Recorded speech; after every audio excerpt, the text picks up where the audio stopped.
No more silence and gun violence. A few dozen people joined in solidarity on the streets of Sioux City for a March for Our Lives gathering. Dominique Eastman helped co-found the local chapter of the organization founded after the school shooting in Parkland, Florida back in 2018. The recent East High graduate started the Sioux City group back in junior high. It is unfortunate that we have to do stuff like this in order to get people's attention, but we have a decent-sized crowd out here. We're going to go to the public museum, hear a few community leaders speak out, and just hopefully we, our lawmakers see us out here. What do you want people to know? Because it seems like young people are a little bit more in tune of what's going on when it comes to social justice. And I think people should know, like you said, the young people are watching. For too long did lawmakers kind of do stuff behind closed doors or feel like, we didn't see them. But the young people are watching now with the power of social media and the power of these marches. I mean, we're listening and we're watching your inaction. Eastman and others who attended, including Joanne Sadler of Correctionville, Iowa, say the law does need to change to keep guns out of the hands of dangerous individuals. And my thoughts today are that it's time for our senators to step up and protect lives by passing bills that will protect all Americans against gun violence.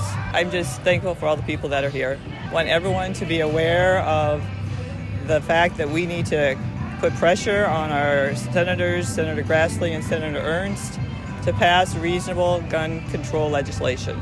School board member and Unity in the Community's Monique Scarlett says teenagers like Eastman do make a difference.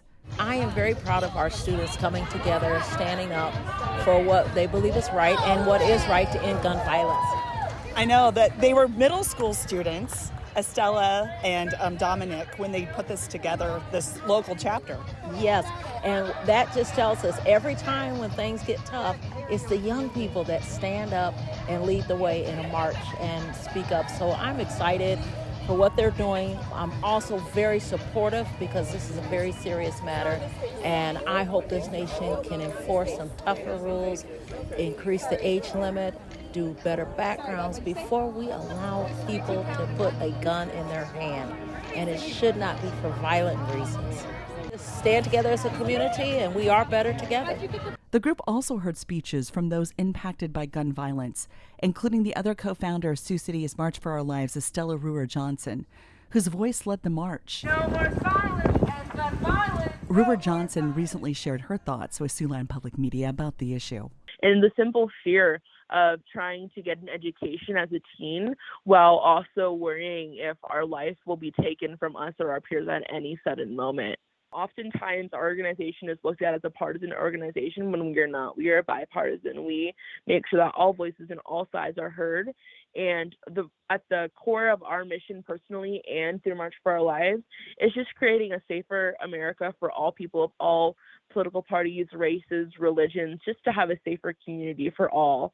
Other marches took place across the state of Iowa and the United States. March for Our Lives Iowa is calling for common sense gun policies to be priority in this state, like universal background checks, mandatory waiting periods, and mandatory reporting of lost and stolen firearms. For Siouxland Public Media News, I'm Sheila Brummer.